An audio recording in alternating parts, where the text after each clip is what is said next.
شعبان المعظم کا مہینہ شروع ہو چکا ہے، جس کی آج پہلی تاریخ ہے۔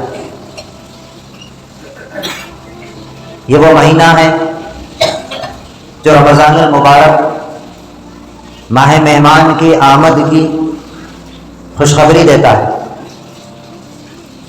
یہ مہینہ رمضان المبارک کا استقبال کرتا ہے۔ آپ علیہ السلام رجب کے مہینے سے ہی رمضان المبارک کا انتظار آپ کو رہتا۔ شعبان کے مہینے میں اور بھی زیادہ آپ کا شوق، آپ کا ذوق رمضان مبارک کی آمد اور اس مہینے کی خوشی کا آپ میں ظاہر ہوتا۔ چنانچہ اما جان حضرت عائشہ رضی اللہ عنہا فرماتی کہ آپ نے فرمایا کہ میں نے آپ علیہ السلام کو شعبان المعظم کی چاند کا جو اہتمام آپ کو تھا، اس مہینے میں چاند کے اہتمام سے کسی اور مہینے میں آپ کو میں نے شعبان سے زیادہ شعبان کے مہینے کی ابتدا کے چاند کا انتظار اور اس تعلق سے فکر مند آپ کو میں نے کسی اور مہینے کے چاند کے بارے میں نہیں دیکھا۔ اور آپ نے فرمایا کہ شعبان المعظم میں جتنا کثرت آپ علیہ السلام روزوں کی فرماتے تھے، کسی اور مہینے کی رمضان کے علاوہ نفل روزوں کی کثرت دوسرے مہینوں میں آپ نہیں فرماتے۔ اس مہینے کا آپ کو انتظار رہتا، جیسے یہ مہینہ آتا آپ روزوں کی کثرت فرماتے۔ حضرت اسامہ بن زید رضی اللہ عنہ آپ علیہ السلام سے پوچھتے ہیں، دریافت کرتے ہیں، اللہ کے رسول، اس مہینے میں میں آپ کو روزوں کی کثرت کرتے ہوا دیکھ رہا ہوں کہ آپ بہت کثرت فرما رہے ہیں، اس کی وجہ کیا ہے؟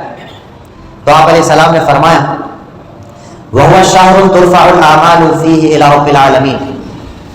یہ ایک ایسا مہینہ ہے جس میں ہمارے اعمال اللہ کے یہاں پیش کیے جاتے ہیں، رب العالمین کے پاس پیش کیے جاتے ہیں۔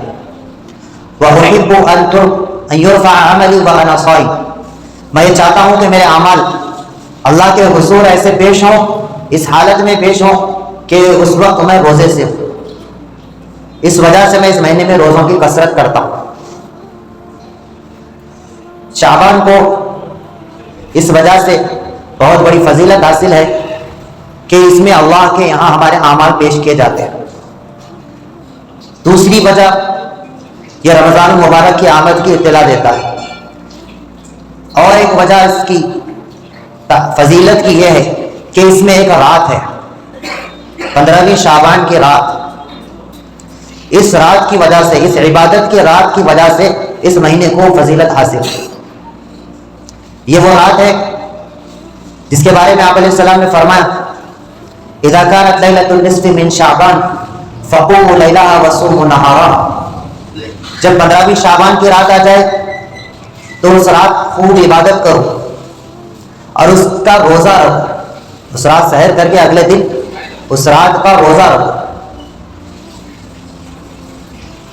پھر آپ نے فرمایا کہ یہ رات اللہ سے بخشش طلب کرنے کی، اللہ سے مانگنے کی، اپنی حاجتوں کو پورا کروانے کی یہ رات ہے۔ غروب آفتاب سے لے کر طلوع شمس تک اللہ تعالیٰ کی رحمت متوجہ ہوتی ہے، پہلے آسمان پر آ جاتی ہے۔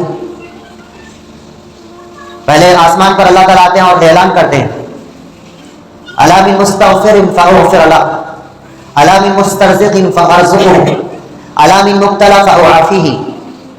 ہے کوئی مغفرت طلب کرنے والا کہ میں اس کی بخشش کر دوں، ہے کوئی روزی کا طلبگار کہ میں اس کو روزی دے دوں، ہے کوئی کسی مصیبت میں مبتلا تو میں اس کی مصیبت سے اس کو نجات دوں۔ یہ اعلان مسلسل ہوتا رہتا ہے، پوری رات یہ اعلان ہوتا ہے۔ جو بندے اس رات کو راتوں میں کھانے پینے میں، دنیاوی کاموں میں ضائع کیے بغیر اللہ کی خوب عبادت کرتے ہیں، اللہ کا خوب ذکر کرتے ہیں، قرآن مجید کی تلاوت کرتے ہیں، اور آپ علیہ السلام پر درود و سلام بھیجنے کا اہتمام کرتے ہیں، دعاؤں کی کثرت کرتے ہیں، نوافل کی کثرت کرتے ہیں، اور اللہ سے اپنی اپنی ضرورت کو مانگتے ہیں، تو وہ اس ضرورت کو پورا کر لیتے ہیں۔ وہ اللہ کے خزانوں سے لوٹنے والے شمار ہو جاتے ہیں. اور ایک سال کا اگلے سال، اس سال سے 15 شعبان سے اگلے سال تک کس کو کیا دیا جائے گا، کون پیدا ہوں گے، کون مریں گے، یہ ساری فہرست لوح محفوظ سے نکال کر جہاں تقدیر لکھی ہوئی ہے اللہ رب العزت فرشتوں کے حوالے کر دیتے ہیں کہ اس رات سے پھر اگلے سال کی رات تک اتنوں کی روح نکالنا ہے، اتنوں کو دنیا میں آنا ہے، اتنوں کو یہ نعمتیں ملنی ہیں، اتنوں سے یہ نعمتیں چھین لینی ہے. یہ سارا کا سارا ایک سال کا کوٹھا جیسے ہم کہتے ہیں وہ فرشتوں کے حوالے کیا جاتا ہے. تو اس اعتبار سے یہ رات بہت بڑی اہمیت کی حامل ہے، جس کے بارے میں آپ علیہ السلام نے جیسا کہ فرمایا کہ 15 شعبان کی رات کو عبادت کرو پھر اس کا روزہ رہو. تو اس رات کی وجہ سے اس مہینے کی فضیلت بڑھ گئی. تو یہ مہینہ شب بارات کی وجہ سے اور رمضان المبارک سے پہلے ہونے کی وجہ سے اور آپ علیہ السلام کے ارشاد کے مطابق اس میں اعمال ہمارے اللہ کے یہاں پیش ہوتے ہیں، اس وجہ سے اس کی اہمیت بڑھ جاتی ہے. تو ہمیں چاہیے کہ اس مہینے میں زیادہ سے زیادہ عبادت کا، ذکر و تلاوت کا اور رمضان المبارک کے ہمارے لیے مقدر ہونے کا ہمیں انتظار اور دعاؤں کی کثرت کرتے رہنا ہمارے لیے بے حد ضروری ہے، تاکہ ہم اس مہینے کے خزانوں کو بھی لوٹ سکیں اور رمضان المبارک کو بھی پا سکیں اور اس میں خوب عبادت کر کے اس مہینے کو ہم وصول کر سکیں. مہینے کے آنے سے پہلے انتظار نہیں ہوگا، کوئی منصوبہ نہیں ہوگا، پلاننگ نہیں ہوگی کیا کیا کرنا ہے، تو پھر وہ مہینہ آئے گا اور چلا جائے گا، پھر ہم افسوس کے سوا پھر کچھ باقی نہیں رہے گا.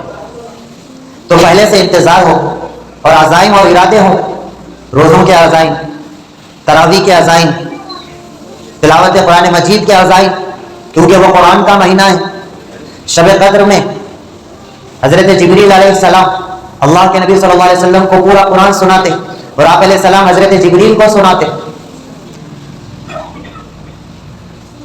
اسی وجہ سے فرمایا گیا کہ قرآن مجید کو لیلۃ القدر میں نازل کیا گیا.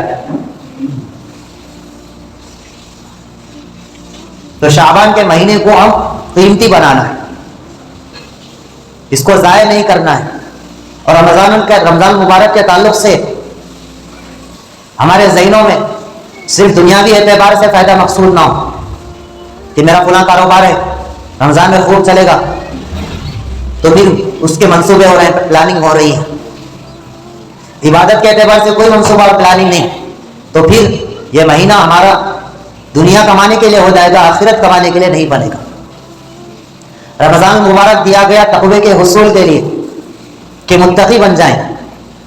رمضان آ رہا ہے اور جا رہا ہے، ہماری زندگیوں میں کوئی فرق محسوس نہیں ہو رہا ہے، تو اس کی وجہ یہ ہے کہ ہم نے اس مہینے کی ناقدری کر رہے ہیں، اس کی قدردانی ہم نہیں کر رہے ہیں. اگر اس کی قدردانی ہوگی تو پھر اس مہینے سے جو مقصود ہے، قرآن پاک جو کہتا ہے لعلکم تتقون، روزے تم پر فرض کیے گئے جیسا کہ پچھلی امتوں پر فرض کیے گئے تھے. وجہ بتائی گئی کیوں فرض کیے گئے، تاکہ تم متقی اور پرہیزگار بن جاؤ. تو یہ خاص مواقع، جاگنے کی راتیں، جمعہ کے دن، فضیلت والے مہینے، فضیلت والے ایام، ہم سب کو اس بات کی یاد دہانی کے لیے آتے ہیں کہ باقی دنوں میں بھی عبادت کا اہتمام کرنا ہے.